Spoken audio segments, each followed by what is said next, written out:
মানুষেরা এই জায়গাতে বসবাস করে আছেন।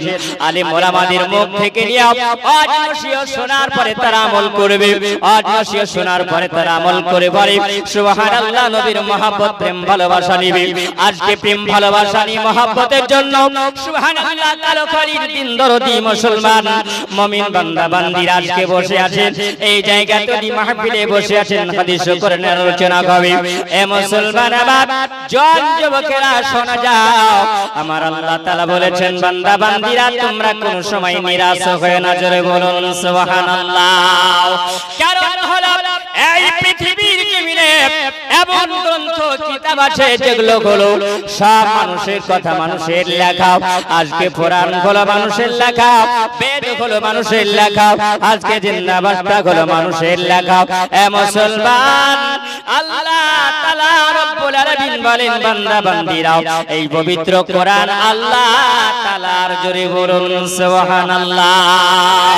লৌহে মাহফুজের ভাষা যেই কোরআনের মধ্যে যালিকাল কিতাবু লা রাইবা ফি, জোরে বলুন সুবহানাল্লাহ। নবী ছাড়াও আল্লাহ পাবি না রে দিবানা, নবী ছাড়াও আল্লাহ পাবি না। আল্লাহ বলেন কোরআন পাকে যে জন পেতে চাওয়াকে ধরো আগে আমার নবীর দামান খানা গদিবানা, নবী ছাড়া হায় আল্লাহ পাবে না। আগে যাও নবীর দারে গোলাম গোয়ে না তো শিরে, আগে যাও নবীর দারে গোলাম গোয়ে না তো শিরে। আমার নবী দিবেন আল্লাহর ঠিকানা গদিবানা, নবী ছাড়া হায় আল্লাহ পাবে না। জিবরিল বলে নবীর দারে দেখিলাম কত পয়গম্বরে, আমার নবীর মতন একটা পেলাম না গদিবানা, নবী ছাড়া হায় আল্লাহ পাবে না।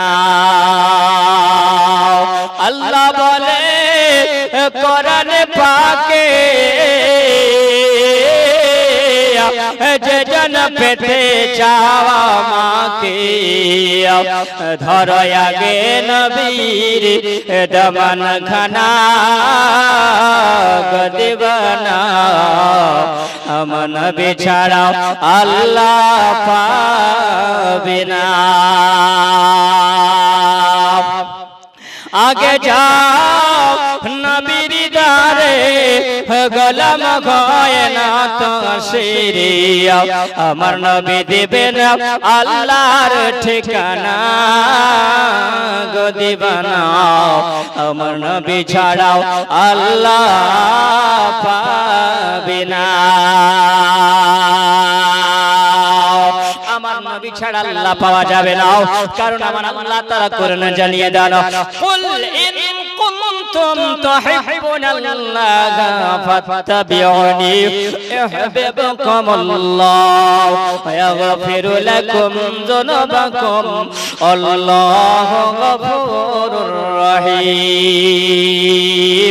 আমার আল্লাহ জানায়া দিলেন বলে আমার হাবিবাল্লাহ আপনি জানায়া দিন জগৎবাসীকে, আপনি জানায়া দিন জগৎবাসীকে যে কেন এই জন্য যদি আল্লাহকে মানুষ যদি পেতে চায় আল্লাহকে যদি ভালোবাসতে চায় তাহলে সর্বপ্রথমে যেন আপনার যেন ইতায়াত করে, আপনার সঙ্গে মহব্বত রাখে, আপনার সঙ্গে প্রেম রাখে, আপনার সঙ্গে ভালোবাসা যেন আগে করে।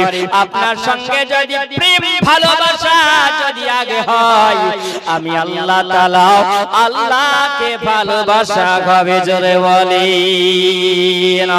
আবার আল্লাহ তাআলা জানিয়ে দিলেন, কবি বলল, যদি আপনাকে যদি তারা প্রেম ভালোবাসা যদি করে নাই, আপনার মহব্বত যদি করে, আমার আল্লাহ তাআলা জানিয়ে দিলেন, কবি আমি জগতের মানুষ যারা আপনাকে প্রেম ভালোবাসা মহব্বত যারা রাখবে, আমি আল্লাহ তাআলা তাদের পিছনের সামনের গুনাহ আমি আল্লাহ জীবনের গুনাহ সব মাফ করে দিই।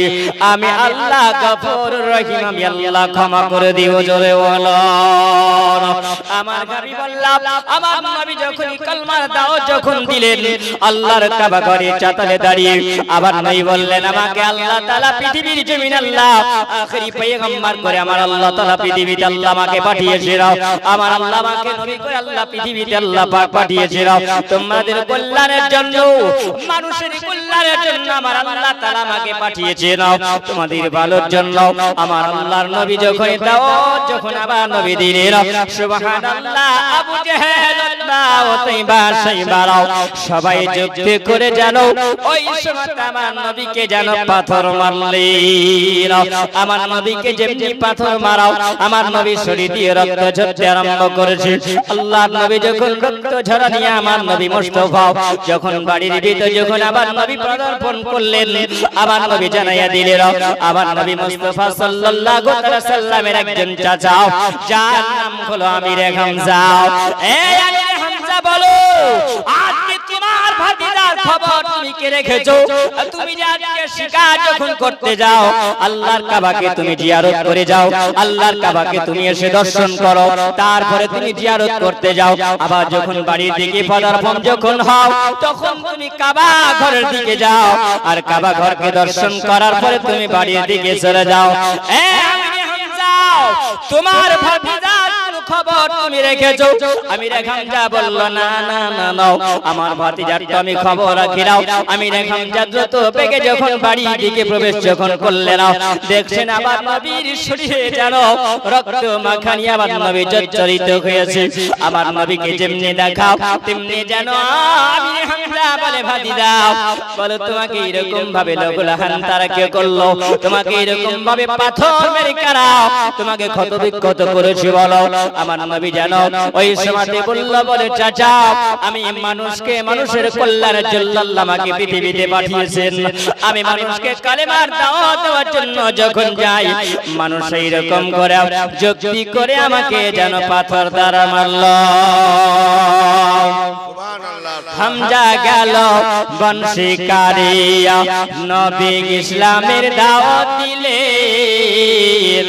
কাফেরেরা যুক্তি করে পাথর মারিলে। পাথর মারাতে নবীর শরীরে রক্ত ঝরিল। হামজা এসে দেখে ভাতিজার শরীরে রক্ত ঝরিল। হামজা বলে, কি পাথর মারিলি তোরা মুহাম্মাদের শরীরে? এতিম বলে, পাথর মারিলি তোরা মুহাম্মাদের তরে। আমি হামজা বলে, ছিলাম বন শিকারতে, তোরা যুক্তি করে পাথর মারিলি আমার ভাতিজারে। আমি হামজা যাব তোদের প্রতিশোধ নেবার জন্য, আমার ভাতিজার শরীরে রক্ত ঝরালে। আমার নবী বলেন না, আমার নবী বলেন, বলে চাচা আমার তরফ থেকে যদি আজকে আপনি যদি চলে যান প্রতিশোধ নেওয়ার জন্য, বলে আমির হামজা আমার নবীর সামনে দাঁড়িয়ে দাঁড়িয়ে যেমন বলেন, আবার নবী বলেন, বলে চাচা যদি আপনি যদি আমার তরফ হইতে যদি আপনি তাদের সঙ্গে প্রতিশোধ যদি নাও, বলে চাচা আমি খুশি হব না। আমার নবী বলেন, বলে চাচা আমি এতে খুশি হব না। আমির হামজা তিনি বলেন, ও বেটা মুহাম্মদ বলো বলো তাহলে তুমি কিসে খুশি হয়ে যাবে? তিনি বলেন চাচা আমাকে যারা রক্ত ঝরিয়েছে তারা আমাকে চিনতে পারেনি। জোরে বলুন সুবহানাল্লাহ। এ মুসলমান, আজকে আমরা মুখে নবী নবী নবী করি, কিন্তু নবীর প্রেম ভালোবাসা মহব্বত আমাদের কেমন মহব্বতটা আছে? আজ দেখো আমার আমির হামজার জন্য আমার নবী বলছেন, বলে চাচা গো যারা আমাকে পাথর মারলো চাচা তারা আমাকে চিনতে পারে না, যারা আমাকে পাথর মেরেছে তারা চিনতে পারে না, আল্লাহ তাদেরকে ক্ষমা করুক। জোরে বলুন সুবহানাল্লাহ। যিনি হলেন দয়ার নবী, মায়ার নবী, আমার উম্মতি দরদি নবী আমার। এ জওয়ান যুবকেরা শোনো, আমার নবী বলেন, বলে চাচা আপনি যদি প্রতিশোধ নেন আমি নবী এতে খুশি হয়ে যাব না। আমি হামজা বলে বেটে মুহাম্মদ বলো নবী কিসে খুশি হয়ে যাবে বলো? আমার নবী বলেন চাচা গো যদি আপনি মধুমাখা কালমা পড়ে যদি মুসলমান হয়ে যান তাহলে চাচা আমার দুঃখ বিদুলা সব দূর হয়ে যাবে। দয়ার নবী গো আমার, মায়ার নবী গো আমার, দয়ার নবী গো আমার, মায়ার নবী গো আমার, উম্মতি দরদি নবী গো আমার। জোরে বলুন সুবহানাল্লাহ। পৃথিবীতে হয়নি এমন নবী আর হবে না আপনার জোড়া, আল্লাহ তৈরি করেনি তৈরি হবে না। জোরে বলুন সুবহানাল্লাহ। আমিরে হামজা বলে বেটা মুহাম্মদ এই যদি তুমি খুশি হও আমি তোমাকে কথা দিলাম আমিরে হামজা আমি নবী তোমার কলমা পড়ে আমি মুসলমান হয়ে যাব। জোরে বলুন সুবহানাল্লাহ। আমিরে হামজা যিনি কলমা পড়লেন আশহাদু আল্লা ইলাহা ইল্লাল্লাহ ওয়া আশহাদু আন্না মুহাম্মাদান আবদুহু ওয়া রাসূলুহু। খোদার নূরের তৈরি গয়া আমার মুহাম্মদ রাসূল। জোরে বলুন খোদার নূরের তৈরি গয়া আমার মুহাম্মদ রাসূল। তার কালেমা পড়তে মোরা করব না রে ভয় করি না জাহান্নামে,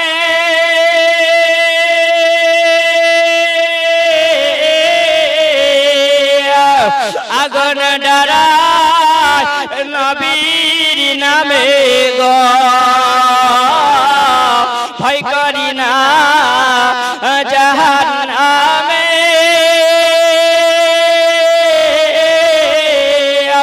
আগুন ডরায় নবীর নামে গো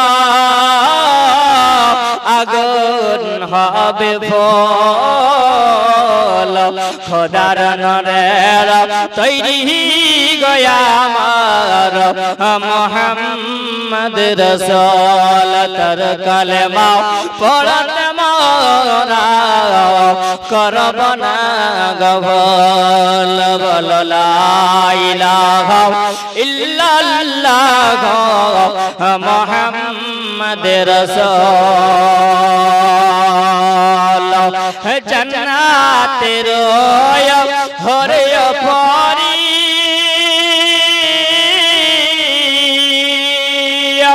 আমায় নিবে বরণ করি গো জান্নাতের ঘরে পরি আমায় নিবে বরণ করি গো গলায় পরাবে ফল খোদার নূরের তৈরি গয়া মোহাম্মদ রাসূল তার কালেমা পড়তে মোরা করব না গভল বল লা ইলাহা ইল্লাল্লাহ মুহাম্মদ রাসূল। কালো খালি গ্রামের মা খালারা বাবাজিরা আমার সোনামানিকেরা জোয়ান যুবকেরাও আমার আল্লাহ পালা দাঁড়িয়ে দিলেন বলে আমার হাবিব আপনি এরকম ভাবে আল্লাহর ভয় তাদেরকে দেখালেন আল্লাহ ডর আপনি দেখাতে গিয়ে কালিমার দাওয়াত দিতে গিয়ে হাবিব আপনি রক্ত ঝরালেন রক্ত ঝরিয়ে যাচ্ছেন হাবিব এই মক্কার মানুষেরা বড় ভালো নয় মক্কার মানুষেরা আপনাকে চিনতে পারলো না মক্কার মানুষেরা জানতে পারলো না মক্কার মানুষেরা আপনাকে বুঝতে পারলো না এই আমার হাবিবুল্লাহ আপনাকে এরকম ভাবে রক্ত ঝরাতে হবে না কারণ তারা আপনাকে মার্ডার করার জন্য তারা যেন ষড়যন্ত্র করতে আরম্ভ করেছে জোরে বলুন সুবহানাল্লাহ। আমার আল্লাহ তাআলা হলেন আলিমুল গায়ব আমার আল্লাহ সব জানেন আমার আল্লাহ তাআলা আমার নবীর হেফাজতের জন্য আল্লাহ তাআলা গ্যারান্টি নিয়েছে কিয়ামত পর্যন্ত জোরে বলুন সুবহানাল্লাহ। আমার আল্লাহ বলেন আমি আল্লাহ পৃথিবীর জমিনে আমি আল্লাহ তিনটা জিনিসের গ্যারান্টি আমি আল্লাহ নিয়েছি তিনটা জিনিসকে আমি আল্লাহ নিজে আমি আল্লাহ পাক হেফাজত করি তিনটা জিনিসের মানুষ কোনো সময় ক্ষতি করতে পারবে না তিনটা জিনিসের মানুষ কোনো সময় ক্ষতি করতে পারবে না। আমার আল্লাহ বললেন সর্বপ্রথমে হলো আল্লাহর কাবা কেউ ধ্বংস করতে পারবে না জোরে বলুন সুবহানাল্লাহ। কিয়ামত পর্যন্ত আল্লাহর কাবা থাকবে জোরে বলেন। আল্লাহ বললেন দুই নম্বরে হলো আমার নবী মুস্তাফা সাল্লাল্লাহু তাআলা আলাইহি ওয়াসাল্লাম আমার নবীর কেউ মান সম্মানকে কেউ নিচু করতে পারবে না জোরে বলুন। আমার নবীর জন্য যখন কোন মানুষ যখন কোন রকম ভাবে আমার নবীকে মারার করার জন্য ষড়যন্ত্র করবে আমি আল্লাহ তাআলা আমি সঙ্গে সঙ্গে তাদের সঙ্গে অ্যাকশন নিব জোরে বলেন সুবহানাল্লাহ। আমার আল্লাহ বলেন আমার নবীর সঙ্গে যদি কেউ বেয়াদবি করে আমি আল্লাহ তাআলা কোরআনের সার্টিফিকেট আমি আল্লাহ দিয়েছি আমার নবীর মান সম্মানকে যখন মানুষ যখন ছিনিমিনি খেলবে আমার আল্লাহ তাআলা বললেন রাফা'না লাকা যিকরাক এ হাবিব আপনাকে চিন্তা করতে হবে না কারণ এই জন্য আমি আল্লাহ তাআলা আপনার জিকির আজকারকে আমি আল্লাহ বলাগ আমি আল্লাহ করেছি আমি আল্লাহ তাআলা আপনার জিকির আজকারকে আমি আল্লাহ এত বৃদ্ধি আমি আল্লাহ করে দিয়েছি কিয়ামত পর্যন্ত থাকতে হবে কোন মানুষ আপনার মান সম্মানকে নিয়ে কেউ ছিনিমিনি খেলতে পারবে না জোরে বলুন সুবহানাল্লাহ। আমি আল্লাহ তাআলা আপনার দায়িত্ব আমি আল্লাহ তাআলা নিজেই বহন করি জোরে বলুন কি আপনার ক্ষতি করতে কেউ পারবে না আমার আল্লাহ তাআলা বলেন। আর তিন নম্বরে হলো আমার আল্লাহ তাআলা যে আল্লাহর তরফ থেকে আমাদের কাছে হেদায়েতের জন্য আল্লাহ পাক একটি গ্রন্থ আল্লাহ তাআলা পাঠিয়েছেন যে গ্রন্থটার নাম আমার আল্লাহ দিয়েছে কোরআনুল মাজিদ জোরে বলুন। যাকে আল্লাহ তাআলা লৌহে মাহফুজে আল্লাহ পাক হেফাজতের সহিত আল্লাহ পাক রেখেছিলেন আমার আল্লাহ বলেন বাল হুয়া কোরআনুম মাজিদ ফি লাওহিম মাহফুজ জোরে বলুন। বাবাজিরা আমার সোনামানিকেরা আমার আল্লাহ বলেন এই পবিত্র কোরআন আমি আল্লাহ তোমাদের কাছে আমি আল্লাহ পাঠিয়েছি এই পৃথিবীর জমিনে অনেক গ্রন্থের কিতাব আছে কিতাবের একটা করে নাম আছে কিন্তু আমার আল্লাহ পাক রব্বুল আলামিন এই কোরআনুল মাজিদের মধ্যে আল্লাহ 6 খানা নাম আল্লাহ দিয়েছেন জোরে বলুন সুবহানাল্লাহ। একটা নাম হলো কোরআন শরীফ একটি নাম হলো কোরআন শরীফ আর একটা নাম হলো কোরআনুল মাজিদ আর একটা নাম হলো শিফা আর একটা নাম হলো দোয়া। আমার আল্লাহ পাক রব্বুল আলামিন পরওয়ারদিগার ফুরকানুল হামিদ করে আল্লাহ এই পৃথিবীতে আল্লাহ তাআলা আমাদের জন্য পবিত্র কোরআন পাঠিয়েছেন জোরে বলুন সুবহানাল্লাহ। আমার আল্লাহ তাআলা আমার হাবিবুল্লাহকে জানাইয়া দিলেন, কারণ আল্লাহ জানেন আমার নবীকে মার্ডার করার জন্য তারা যখন ষড়যন্ত্র করতে আরম্ভ করেছে, একটা মিটিং করতে আরম্ভ তারা করেছে, ওই সময়তে যেন একজন ব্যক্তি যার নাম হলো নাজাসী, এই ব্যক্তি যেন যুক্তি পরামর্শ দেয়, মুহাম্মদকে মার্ডার করে দাও, মুহাম্মদকে তোমরা কতল করে দাও। কে বলছে না তাকে বিতাড়িত করিয়ে দাও, তাকে হাঁকিয়ে দাও দেশ থেকে। কেউ বলছে না না তাকে এরকম করে তাড়ানো যাবে না, যদি তাড়ানো যায় অমুক দেশে যাওয়ার পরে ওই জায়গাতে ওই মানুষের কাছে কালেমা দাওয়াত যখন দিবে ওইখান থেকে মুসলমানের দল ভারী হবে, আর দল ভারী হওয়ার পরে মক্কা নগরে তারা হামলা করবে। তার মাঝে তোমরা এমন একটা ষড়যন্ত্র করো যাতে করে মুহাম্মদ আর দুনিয়াতে না থাকে। ওই সময় ওই বয়স্ক বৃদ্ধ মানুষটা যেন এমন একটা পরামর্শ দিল, তোমাদের যা সিদ্ধান্ত হলো সব সিদ্ধান্ত বেকার, আমি একটা তোমাদেরকে সিদ্ধান্ত দিব, মুহাম্মদকে যদি মার্ডার করে দাও তাহলে সব নিভাইয়া যাবে। মুহাম্মদকে মার্ডার করতে হবে, মার্ডার যদি করে দাও তাহলে পরে আর নতুন ধর্ম চালু হবে না, ইসলাম ধর্ম চালু হবে না। গাছ যদি কেটে দেওয়া হয় আবার শাক নিয়ে নেবে, ওই সময় বলল গাছের জড় যদি কেটে দেওয়া হয়, আচ্ছা বলো গাছটা বেঁচে থাকবে না মারা যাবে? গাছটা বেঁচে থাকবে, গাছটা আর বেঁচে থাকবে না। মুহাম্মদ হলো ওই সময় ইসলাম ধর্মের এমন একটা মূল, আর মূল যদি কেটে দেওয়া হয় আর শাখা প্রশাখা ডাল প্রশাখা থাকবে না। এই যুক্তি যখন দেওয়া হলো, এই যুক্তিটা দেওয়ার পরে বলছে বাবা আপনি কে গো, আপনাকে তো আমি চিনি না। ওই সময় যেন শয়তান মানুষের রূপ ধারণ করে মজলিসে বসেছিল। আমার আল্লাহ জানাই দিলেন হাবিব, মানুষের আজকে মক্কা নগরীর পাথরের আঘাত থেকে আপনি রক্ত ঝরালেন, আমি আল্লাহ তাআলা এটা বরদাস্ত করতে আমি আল্লাহ পারি না। বলে আমার হাবিব বললাম ওগো আমার নবী, আপনাকে আমি জানাইয়া দিই আপনি চলে যাবেন এমন একটা জায়গা যাবেন আমার আল্লাহ তাআলা জানাইয়া দিলেন।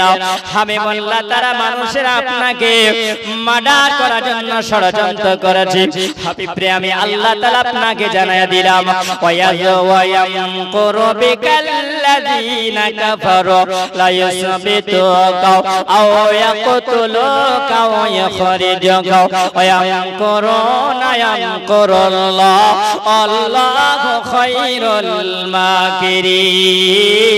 মাকিরিন। যদি বলেন না আমার আল্লাহ বললেন হাবিব জিবরিল আমিন আলাইহিস সালাম কে আমার আল্লাহ তাআলা বললেন জিবরিল আমিন আপনি চলে যান আমার নবী মুস্তাফার কাছে, আর যাওয়ার পর আপনি জানাইয়া দিন, আপনি বলে দেন হাবিব আপনাকে আর মক্কা নগরে থাকতে হবে না, আপনি রাতারাতি মক্কা নগর থেকে আপনি হিজরত করে চলে যান। জোরে বলুন সুবহানাল্লাহ। আর মক্কা নগরে আপনাকে থাকতে হবে না, কারণ তারা আপনাকে কতল করার জন্য আপনাকে মার্ডার করার জন্য ষড়যন্ত্র করেছে। আমার হাবিব আমি আল্লাহ তাআলা চাই না আপনাকে কেউ মার্ডার করতে পারবে। জোরে বলুন সুবহানাল্লাহ। আমার আল্লাহ তাআলা যখন জানাইয়া দিলেন আমার নবী মুস্তাফা আমার আল্লাহ তাআলার সঙ্গে কথা বললেন, গো আল্লাহ পাক ওগো রব্বুল আলামিন আল্লাহ এই মক্কা থেকে কোথায় যেতে হবে আমার নবীকে আল্লাহ তাআলা জানিয়ে দিলেন, হাবিব আমি এমন একটা জায়গাতে আপনাকে পাঠাবো যেটা যারা আপনার জন্য লালায়িত হয়ে আছে। জোরে বলুন সুবহানাল্লাহ। যারা আপনার জন্য লালায়িত হয়ে আছে এ হাবিব ওই দেশে আপনি যাবেন। আমার আল্লাহ তাআলা জানাইয়া দিলেন যেমনি আমার নবী বললেন ওগো আল্লাহ ওগো রব্বুল আলামিন পরওয়ারদিগার ওই জায়গাটার নাম যদি জানা হয় আমি নবী খুশি হয়ে যাব। জোরে বলুন সুবহানাল্লাহ। আমার আল্লাহ যেমনি জানা বলেন, বলে হাবিব ওই জায়গা আপনাকে আমি আল্লাহ পাঠাবো যেই জায়গাতে, ওই জায়গার নাম হলো ইসরাফ সাগর। জোরে বলুন সুবহানাল্লাহ। যে ইসরাফ সাগরে ওটার নামটা হলো আমার নবী, যখন আমার নবী গেলেন যেই জায়গার নাম দেওয়া হলো মদিনা শরীফ। জোরে বলুন সুবহানাল্লাহ। যার নাম হলো সোনার মদিনা। আর নবী জানো তুই চোখ দিয়ে পানি ঝরতে আরম্ভ করেছিস, আর নবী জানো চোখ দিয়ে যখন পানি ঝরে যায়, আমার আল্লাহ বললেন হাবিব আপনার চোখ দিয়ে কেন পানি ঝরে যায়? আমার নবী বলেন আল্লাহ তাআলা ও রব্বুল আলামিন আল্লাহ এই জন্য আমার চোখ দিয়ে পানি ঝরে যায়। ওই ইসরাফ সাগর যেতে যেতে, আর ওই ইসরাফ সাগর থেকে নিয়ে 50 থেকে 55 কিলোমিটার দূরে এই জায়গাতে আমার আব্বা মা যে জায়গায় শুয়ে আছে, আমার সর্বপ্রথমে যখন আমার মা জননীর পেট মোবারকে যখন আমি নবী ছিলাম, আমার আব্বা ওই দেশে মুলকে স্বামী ব্যবসা করার পরে আমার আব্বার ফিরে আসেনি ওই দেশটা। ওই দেশে থাকার পরে শিবনগরে থাকার পরে আমার আব্বা হযরত আব্দুল্লাহ তিনি ইন্তেকাল করেছিলেন। আর মাকামে নামক আবুয়া জায়গাতে আমার আব্বা চিরজীবনের মতন শুয়ে আছে। জোরে বলুন সুবহানাল্লাহ। চিরজীবনের মতন আমার আব্বা শুয়ে আছে। ওই দেশটা আমাকে ভালো লাগে না। আমার মায়ের সঙ্গে যখন আমি 6 বছর বয়সে যখন আমি নবী আমার মা আমিনার সঙ্গে যখন আমি গিয়েছিলাম, আমার মা আমিনার সঙ্গে যাওয়ার পরে ওই রাস্তা হয়ে পদার্পণ করে যখন আমি আসছিলাম, আমার মা জননী মা আমিনা, আমার আম্মা আমিনা ওই সময় আগল দিয়ে দেখিয়েছিলেন বেটা মোহাম্মদ দেখতে পাও বেটা, শেষবারের মতন বেটা একবার তোমার আব্বার কবরটাকে তুই জিয়ারত করে আসো। আমার নবী বললেন আমার মা জননীকে বাবলা গাছের ছায়ার নিচে বসিয়ে, বাবলা গাছের নিচে বসিয়ে যখন আমার মা জননী আগল দিয়ে দেখিয়ে দিলেন বা গুজরের কবরটা জিয়ারত করার পরে আমি যখন চোখের পানি ঝরিয়ে ঝরিয়ে নবী যখন আমি আমার মা আমিনার কাছে এসে হাজির হই, আমার মা আমিনাও জীবনের মতন শেষ নিঃশ্বাস আমার মা আমিনা নিয়েছে। এই জন্য আমার চোখ দিয়ে পানি ঝরে যায়। আমার আব্বাকে আমি দেখি না, মা জননীর পেটে যখন 6 মাসে ছিলাম আমার আব্বাকে হারিয়েছিলাম। ওই দেশটা বড় ভালো নয়, আমার কাছে ভালো লাগে না। আমার মা আমিনাকে সেই জন্মের মতন আমি আমার আব্বা জানির কবরের পাশে আমার মা জননীকে আমি শুয়ে এসেছি। আমি যখন আব্বা কবরের পাশে মা জননীকে শুয়ে দিলাম, আমার অন্তরটা ফেটে যায়। ওই সময় দেশের কথাটা শুনলেও আমার মনে বড় দুঃখ আসে, আমার বড় কষ্ট হয়। রব্বুল আলামিন আল্লাহ এই জন্য আবার চোখ দিয়ে পানি ঝরল। যেই দেশে আমি মাকে হারিয়েছি, যেই দেশে আমার আব্বাকে হারিয়ে দিয়েছি, আমি নবী আবার ওই দেশে যাব। এই জন্য আবার চোখ দিয়ে পানি ঝরে যায়। আমার নবীকে আমার আল্লাহ তাআলা বললেন হাবিব আমি আল্লাহ তাআলা যেটা জানি সেটা দুনিয়ার মানুষ কেউ জানে না। জোরে বলুন সুবহানাল্লাহ। আপনি থাকবেন মক্কা নগরে না, এটা হবে না। আমি আল্লাহ তাআলা আপনাকে যারা ভালোবাসে আল্লাহকে তারা ভালোবাসেন। জোরে বলুন সুবহানাল্লাহ। আমার আল্লাহ তাআলা যখন আমার নবীকে জানাইয়া দিলেন, আমার আল্লাহ পাকের কথা শুনে আমার নবী বললেন আমি চলে যাব কোথায়? আমার নবী বললেন আমি চলে গেলাম আমার একজন আশিক, আমার একজন প্রেমিক, আমার একজন দিওয়ানা, আমার একজন ভালোবাসা প্রেমিক, যিনি সব দুনিয়া ছেড়ে দেওয়ার পরে নবীর প্রেমে তিনি কুরবান হয়েছেন। জোরে বলুন সুবহানাল্লাহ। যার নাম হলো আবু বকর সিদ্দিক। জোরে বলুন। আমার নবী করলেন আবু বকরের কাছে আমার নবী যখন চলে গেলেন আবু বকরকে বললেন আবু বকর আল্লাহ তাআলা আমাকে জানিয়েছেন তোমার সঙ্গে তুমি আমার সঙ্গে হিজরত করবে, এই মক্কা ছেড়ে চলে যেতে হবে, হিজরত করে শিবনগর শহর যেতে হবে। আমার নবী যখন আবু বকরকে জানাইয়া দিলেন, আমার আবু বকর বলেন আমার নবীর কথা শুনে আমি একটা রাত্রিও ঘুমাই না। জোরে বলুন সুবহানাল্লাহ। একটা রাত্রি আমি আবু বকর ঘুমাই না। আমার নবী যখন বললেন বললেন আমার আবু বকর বলেছিল ঠিক হিজরতের সময় রবিউল আউয়াল মাসে 7 তারিখ থেকে 8 তারিখ থেকে 9 তারিখের দিনে আমার নবী বললেন আবু বকর এবার চলো আমাদেরকে হিজরত করতে হবে আল্লাহর হুকুমে। জোরে বলেন সুবহানাল্লাহ। কোন মানুষ যদি বলে এ মুহাম্মদ মক্কা থেকে মদিনা গেছে হিজরত করেছে, কোন মানুষ যদি বলে মুহাম্মদ কাফেরের ভয়ে কাফেরের ডরে কাফেরের অত্যাচারে গেছে, এটা ভুল কথা হবে। জোরে বলেন সুবহানাল্লাহ। এটা ভুল কথা হবে যদি বলা হয় যে নবী কাফেরের ভয়ে কাফেরের ডরে কাফেরের অত্যাচারে তিনি ভয়ে পালিয়ে গেছেন মক্কাতে, তাহলে এইরকম বক্তাকেও যদি বক্তব্য রাখে তার বক্তব্য শোনা যাবে না। যদি বলেন সুবহানাল্লাহ। কেন এই জন্য শোনা যাবে না বেরাদার যে আল্লাহর নবী কোন সময় কাফেরের ভয়ে কাফেরের ডরে আমার নবী যায় না, আমার নবী মুস্তাফা গেছেন আল্লাহর হুকুমে আল্লাহর ওটা অর্ডারে। এটা হলো কোরআনের সার্টিফিকেট। জোরে বলেন তুমি মানলে মানো না মানলে মন মানো না, তুমি মানলে মানো না মানলে মন মানো না, আশিকেরি আসল জান্নাত সোনার মদিনা, আশিকেরি আসল জান্নাত সোনার মদিনা, তুমি মানলে মানো না মানলে মন মানো না, আশিকেরি আসল জান্নাত সোনার মদিনা।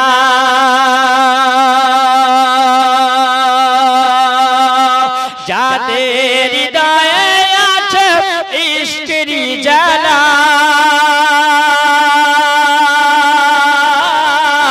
দূর করিতে পারে ও গো মদিনাওয়ালা, তাই তো নবী নবী করে, তাই তো নবী নবী করে হয়ে জাফানা, মুমিনেরি আসল জান্নাত সোনার মদিনা।